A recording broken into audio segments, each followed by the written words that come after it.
नमस्कार मित्रांनो, जय श्रीराम, जय बजरंगबली. तुमच्या जीवनात सतत अडथळे येत आहेत का? मनात भीती, अस्वस्थता किंवा नकारात्मक विचार वाढत आहेत का? अशा वेळी अनेक भक्त बजरंग बाण श्रद्धेने म्हणतात. पण एक महत्त्वाचा प्रश्न आहे, बजरंग बाण कधी म्हणावा, कोणी म्हणावा आणि तो म्हणताना नेमके कोणते नियम पाळावेत? आजच्या या व्हिडिओमध्ये आपण बजरंग बाणाचे महत्त्व, त्याचे फायदे, योग्य पद्धत आणि आवश्यक सावधगिरी जाणून घेणार आहोत. त्यामुळे हा व्हिडिओ शेवटपर्यंत नक्की बघा. बजरंग बाण म्हणजे काय? बजरंग बाण हे हनुमानांना समर्पित एक अत्यंत प्रभावी स्तोत्र आहे. परंपरेनुसार त्याची रचना गोस्वामी तुलसीदास यांनी केल्याचे मानले जाते. बजरंग म्हणजे वज्रासारखे मजबूत शरीर असलेले हनुमान आणि बाण म्हणजे लक्ष्यावर अचूक परिणाम करणारा बाण. भक्तांच्या श्रद्धेनुसार हे स्तोत्र संकटाच्या काळात धैर्य, आत्मविश्वास आणि प्रभूवरील विश्वास दृढ करण्यास प्रेरणा देते. बजरंग बाण कधी म्हणावा? परंपरेनुसार बजरंग बाण खालील प्रसंगी म्हटला जातो. जेव्हा जीवनात मोठे संकट किंवा अडथळे येतात, भीती, नैराश्य किंवा मानसिक अस्वस्थता जाणवत असेल, नकारात्मकता वाटत असेल, त्यातून मानसिक बळ मिळवण्यासाठी बजरंग बाण देखील म्हटला जातो. मंगळवार किंवा शनिवारी या दिवशी बजरंग बाण म्हणावा. ब्रह्ममुहूर्तात किंवा संध्याकाळी शांत वातावरणात बजरंग बाण म्हटलेले अधिक योग्य म्हटले जाते. आता जाणून घेऊयात बजरंग बाण कसा म्हणावा.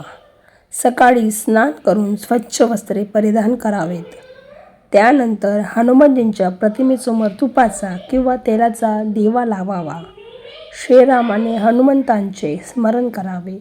शक्य असल्यास प्रथम हनुमान चालीसा आणि त्यानंतर बजरंग बाणाचे पठण करावे.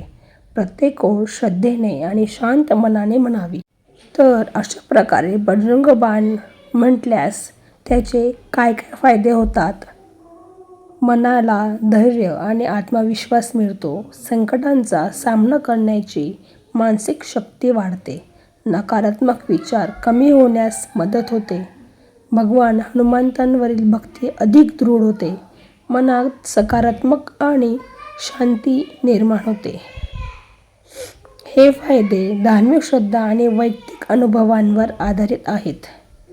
तर मग आता महत्त्वाच्या विषयाकडे वळूयात. बजरंग बाण म्हणताना सावधगिरी कशी बाळगावी? तर बजरंग बाण म्हणताना काही गोष्टी नेहमी लक्षात ठेवाव्यात. त्या म्हणजे कोणाचे वाईट व्हावे या हेतूने कधीही पठण करू नये. राग, सूड किंवा अहंकाराने हे स्तोत्र म्हणू नये. सात्विक जीवनशैली आणि चांगले आचरण ठेवण्याचा प्रयत्न करावा. उच्चार शक्य तितके शुद्ध ठेवावेत. पण त्याहून महत्त्वाची गोष्ट म्हणजे खरी भक्ती.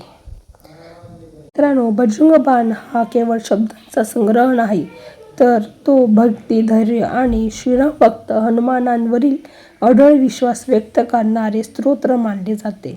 श्रद्धा, नम्रता आणि सात्विक भावनेने केलेले पठण मनाला स्थैर्य आणि प्रेरणा देऊ शकते.